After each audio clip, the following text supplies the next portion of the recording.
lot to say in those 3,000 words.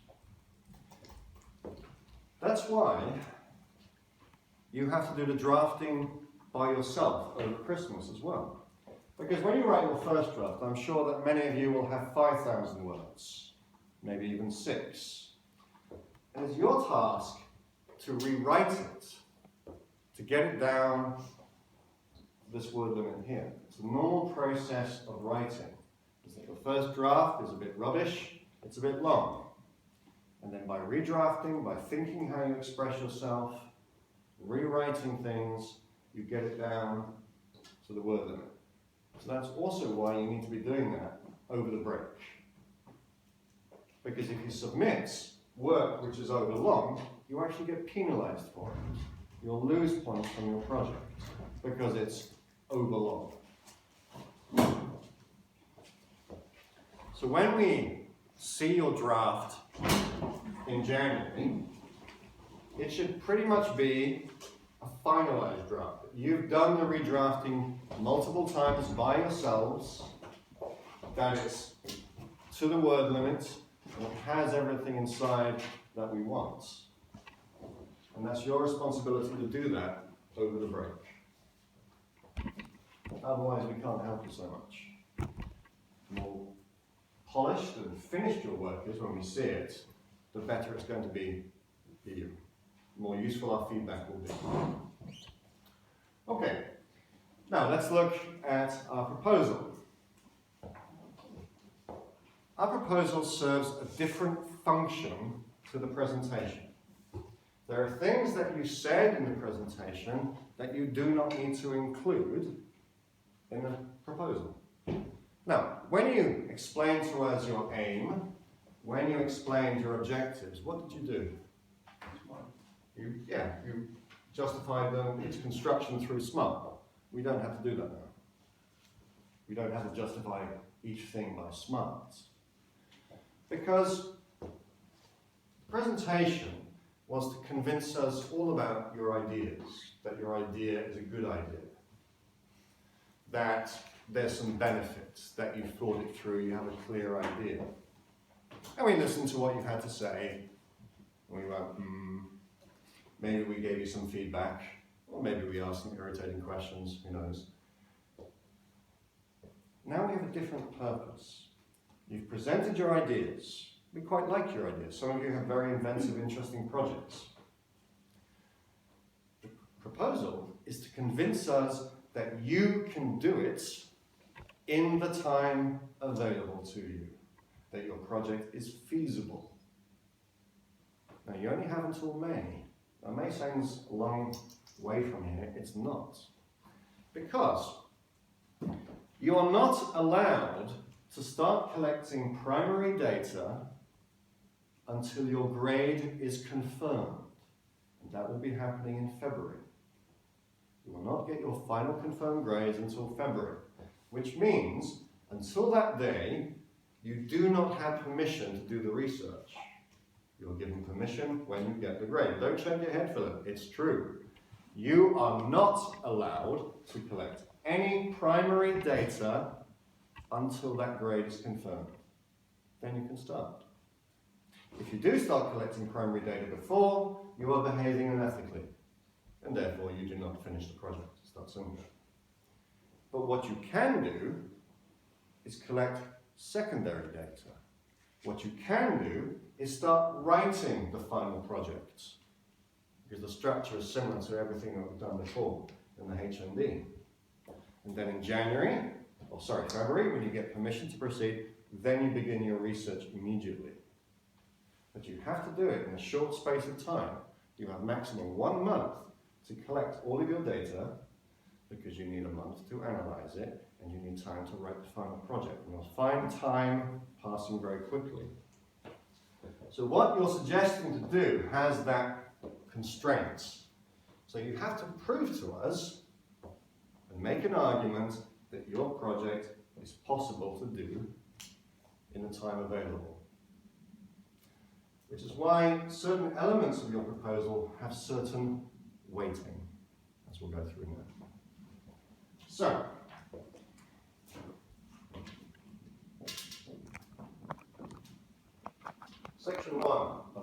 proposal, here's your rationale.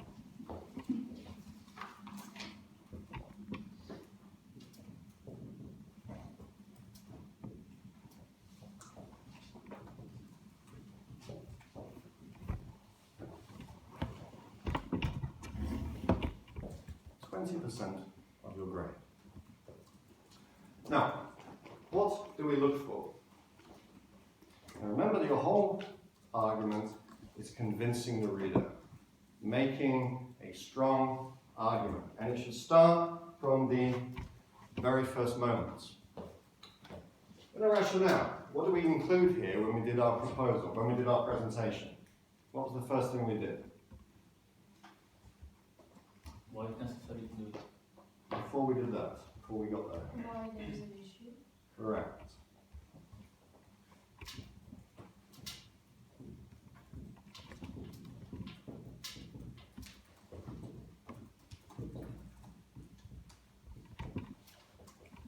Now, if you're going to demonstrate something, you need to prove it's true. And how do we prove something? By providing evidence. So this has to be an evidence-based argument. Not that you believe or you think. Nobody cares what you believe or you think. We care that you can prove something to us.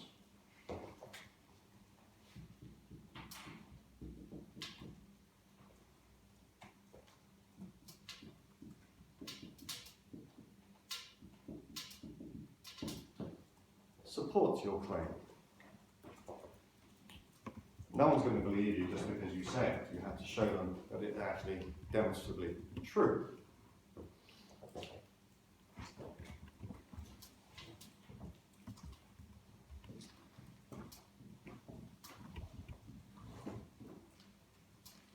Demonstrate the need for your particular project.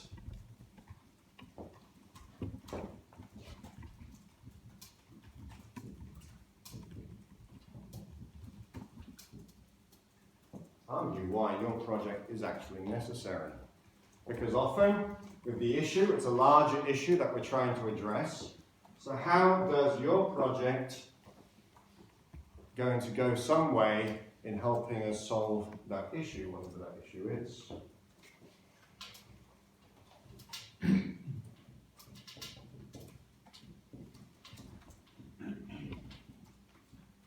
Benefit stakeholders. Some of you were quite good at identifying project stakeholders. Some of you weren't so convincing. It's not enough to identify just one or two stakeholders that you might benefit or someone else will. Who are all the stakeholders and how will each of them benefit? There are more than you think.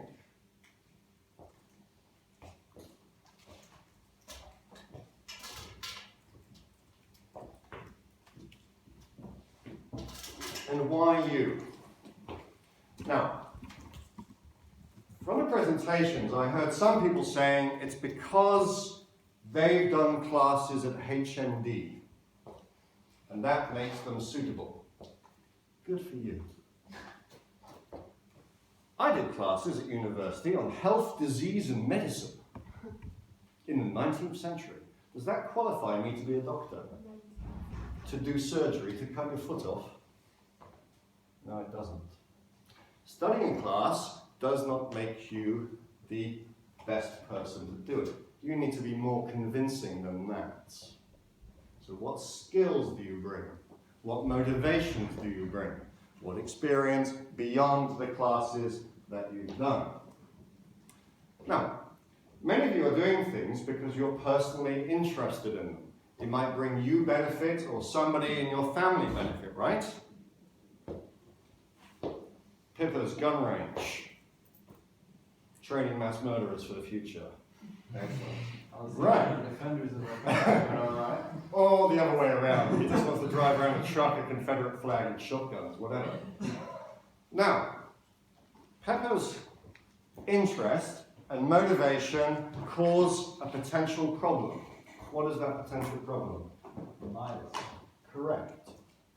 So one of the things that you have to show in this rationale, when you talk about why you, is awareness that your motivations, your interest can have some impact, as in bias, preconceived ideas, and therefore you have to state that as you are aware of these potential issues, you will do your best to remove yourself, in a sense, from the investigation.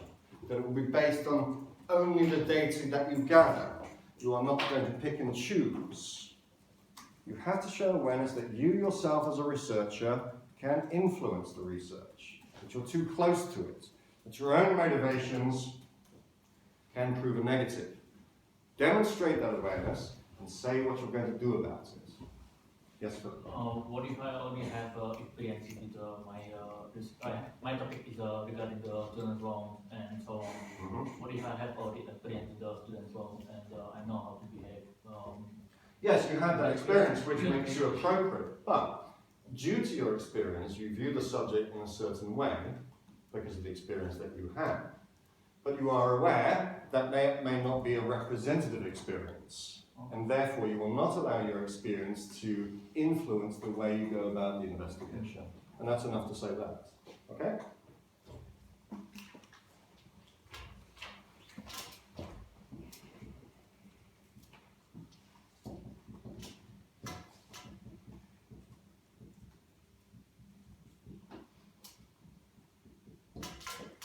And if you do that, you're doing well. I really like to see this. It really shows good awareness of the research process and you and your involvement in research. And then, of course, after this, we have our aim, we have our objectives, suitably justified objectives, and our table of research questions, as we did in our presentation. But each objective must be justified and connected to each other. Remember the connection between objectives. Remember, objectives are like building something. They build on top of each other. How do they do that? Explain it to the reader. Show that there's linkage between the objectives in order to achieve your overall research aim. Any questions? No.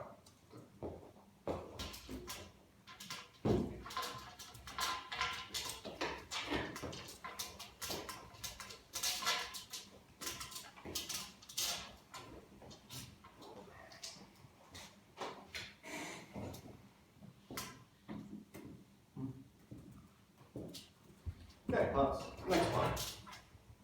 Literature review. Is the next 20% of your grade. Now, you identified in your presentation literature which you thought was relevant for your particular investigation. Concepts, some of you chose Hessel, Porter's, Tam, and whatever else. Now, here is we now need to provide a slightly deeper discussion.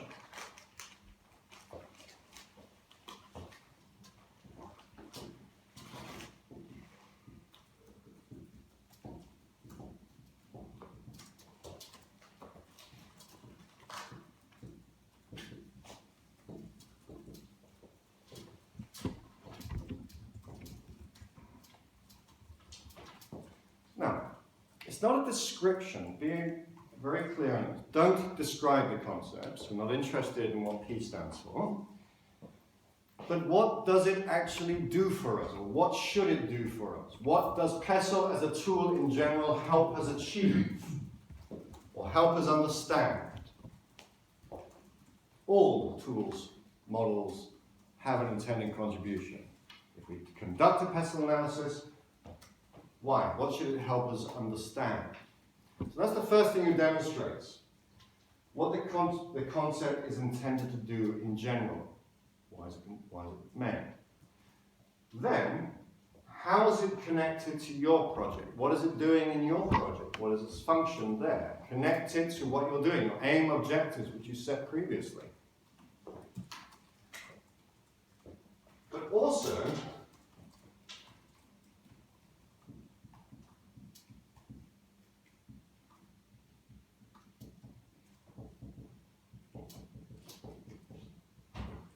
show awareness of the limitations of that model, but not just talk generally about what the critique is or what the weaknesses is, but be show awareness of what that limitation could mean for your project.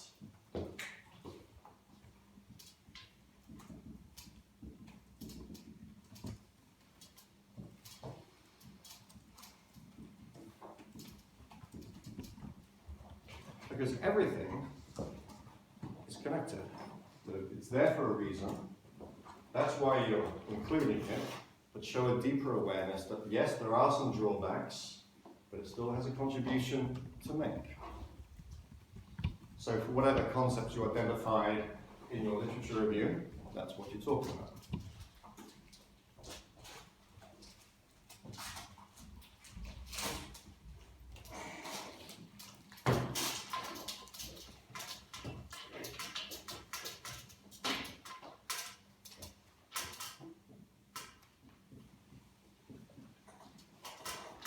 Methodology.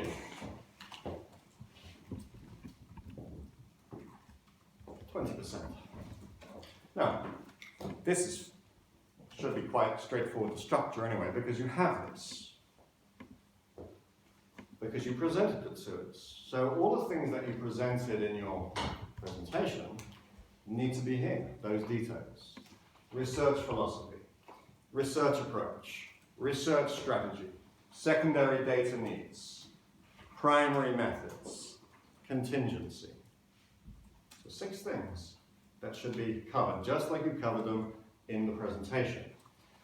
The only difference now is that you're providing a more academic discussion and justifying academically why you're using all of these things, why they are appropriate for your research.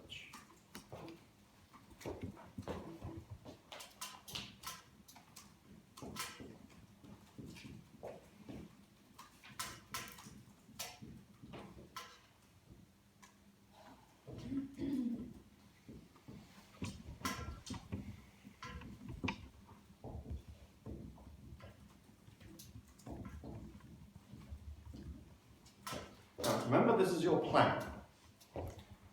And remember, we want to be convinced by your plan. So remember, justify and connect everything. For example, here, when you lay out what types of data you need, why do you need that data? How is that data going to help you? What are the potential sources? Why is that the best potential source to use? If you're using a questionnaire, why is a questionnaire the most suitable for achieving objective 2 of your project?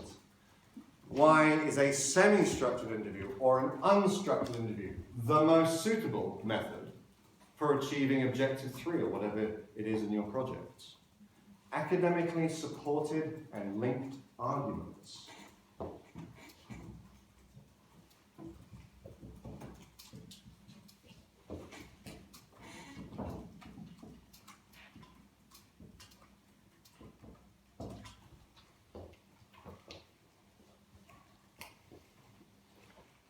Detail. Remember, in primary, for example, we want the method, the who, the how, and the analysis. Method, your intended analysis. And for every single part of that, why? How it makes a contribution to achieving your project aim.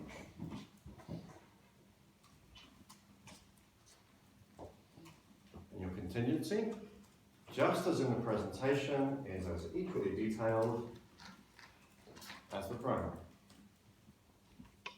So it has the same thing: method, who, how, analysis.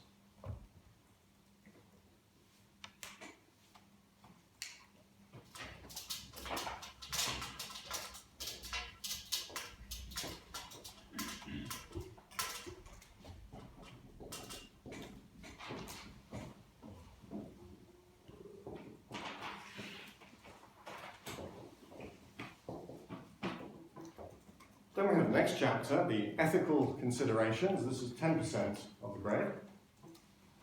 This is where you look at your proposed research and you identify the potential ethical issues which may arise in your research, or could arise, and what your strategy is for dealing with that, to either avoid those issues or mitigate those issues. So it's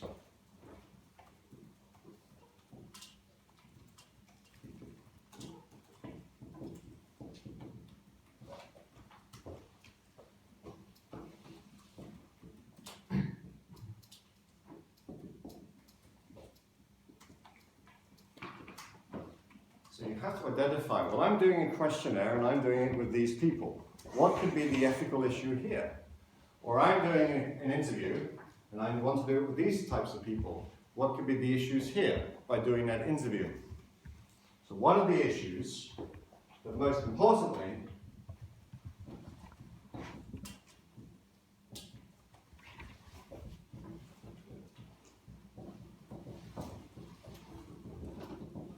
what are you going to do about it? One thing is to identify an issue, but then we have to say, well, this is what I'm going to do, so it doesn't become an issue.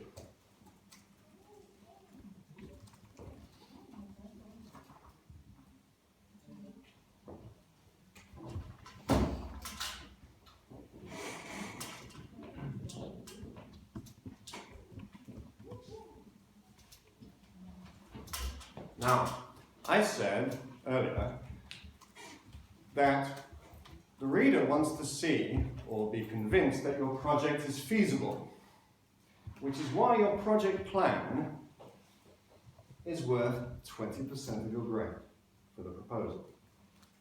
Here, of course, we have our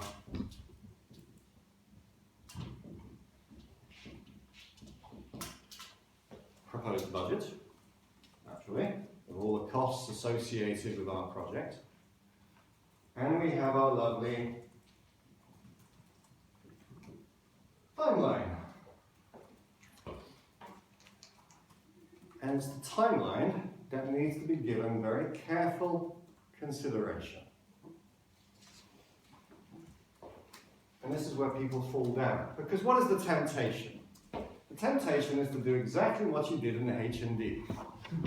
1 week for that, 1 week for that, 1 week for that, 1 week for that. Yeah, right. That's not life. And you know it, and we know it. Your timeline should be a realistic projection of when you're actually going to be involved in the activities when you plan to. Now, there are lots of common mistakes we make with timelines. The most common is thinking that one thing has to be done straight after another. No, it doesn't. Different activities can be running at the same time. Reflect that. Thinking that your questionnaire is going to be done in a week, or your interviews are going to be done in a week, but your analysis is going to take a week. This is nonsense, and we know it's nonsense. So it's got to be, you've got to think it through. You've got to think of the time available, what you need to do, and based on your experience from the past, which is why we make you do the H&D project, how long these things are going to take. And one more thing. In your methodology, you said that you had a contingency plan. You have to map in the contingency plan to the timeline and still finish by the deadline. And we expect to see that awareness. So you have to think, okay, what is my cutoff point for my first choices? When do I implement my contingency plan? How long is it going to take? And how do I recover in order to submit by the deadline in May? That has to be carefully thought through and shown on your timeline. By doing that, we are much more convinced that you've thought through your project carefully, what you need to do, and we're more likely to agree.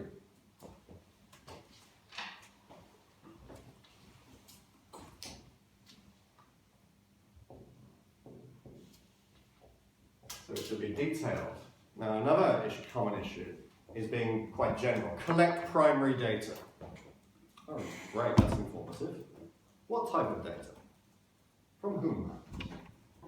Questionnaire, interview, how long are they going to take? Analyzing data, how long is your coding going to take for those of you who are doing coding? Many of you, I think.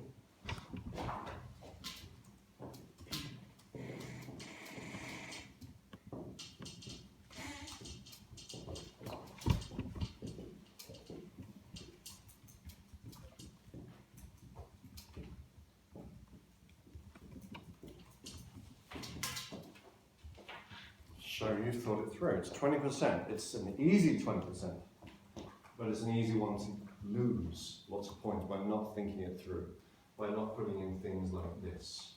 Because here's your original plan. Cut-off point. Contingency plan. But that's your deadline. So all of these subsequent activities also have to be planned in to reach the deadline. Make sure that's expressed in your work. 20%. Yes, dear. So, project plan is just a timeline And the budget. and budget, and that's all. No comments on timeline. That's it. We One table and one chart give you 20% of the grade. we do the realistic one, or we do the how we plan and the realistic one. I just want a realistic plan. Okay. Just one that is going to be achievable. Please don't say that all your primary will take 1 week. We know that's a lie. So That's not the realistic. primary we should mention after January. But you can plan in over January, and during a break between semesters in January, you could be creating your materials, piloting your materials. Remember, you should always test your materials before you do it. All of that can be done before you get your grade. And when you get your grade, immediately questionnaire goes out, interviews happen. So plan that in. Don't lose time, don't waste time, plan it in. Because piloting's fine, because you're testing your materials, you're not collecting data.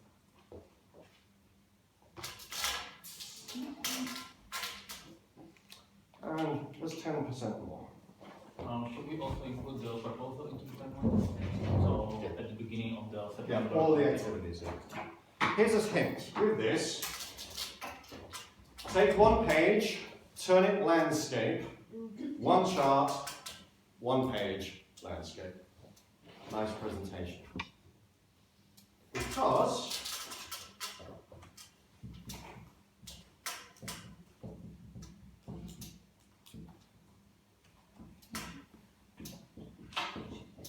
the final 10% comes from your presentation and your referencing. Harvard style, according to Cite and Write. And we do look carefully. Now, one thing I noticed quite a lot of you were doing with your end-text reference list, which was somewhat annoying for me, was that in your end-text reference list, you bullet pointed or numbered every reference. That's wrong. That's plagiarism. There's no numbers, there's no bullet points, it's simply alphabetical order. That's it. But you're losing points if you get it wrong. So think about your referencing, it's really crucial. It does have an impact on your grade, you do look at it. But we haven't finished yet, because there are some other documents you're going to provide as well.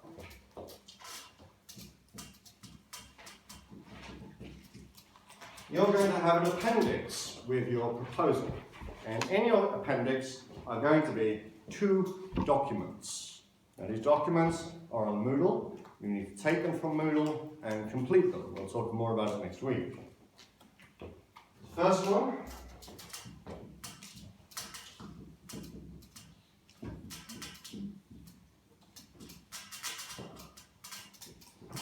is the template of informed consent. This is a form which each of your interview subjects will sign, either with their name or, if you promise them anonymity, Mr. X. but there must be one of the, in your final project, there must be one of these for each interview that you did. Yes, Ian? And what if the interviewer is not an English speaker?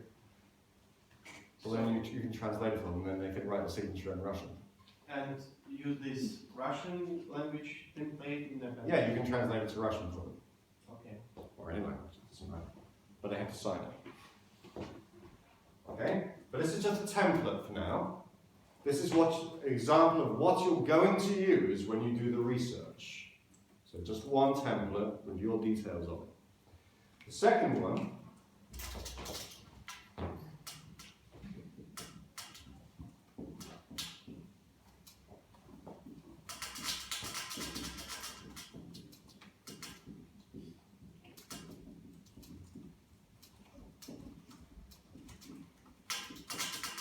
is a document where you simply answer the questions about your project. Because this letter is going to be given to everybody who takes part so they fully understand what your research is about. And that's in your appendix. And they have to be there. Okay? Questions? Do you want the same with questionnaires and surveys? No, it's just one letter which uses everything. This top one is only just something when you do interviews, not questionnaires. This is about your project as a whole. Then they send you email confirmation. Or their reply is this. But we'll talk about it next week. It's not important right now. Now, all of that, 3,000 words. Now, the appendix is not in your word count. I will excuse your reference list from the word count, to be nice. But everything from here to the background is in the word count. 3,000 words, plus or minus. Even tables? Tables are not counted so much, so the research question table won't be counted probably. I just want to do the budget in a Yeah, that's- table like. Yeah, that's fine, don't worry about it. Okay. But the rest will be. That's 3,000 words you have to write it in. Your first draft most likely will be 5. You write it, your first time will be around 5,000. Don't worry about that, because you're going to be doing the drafting. And with redrafting, rewriting, changing the language, looking at your sentences, you'll cut down, until you're approximately 3,000 to 3,500 words. 3.5 is the upper limit, I'm afraid. That's what you have to do. Now we've covered all of this, except this, which we're going to do after the break. But before the break, I'll just give you some news. Now, your feedback from the presentation is ready. And we're actually very kind because we're going to give you the grade as well. It's still a provisional grade. It's waiting confirmation from England. But it's a provisional grade. You can see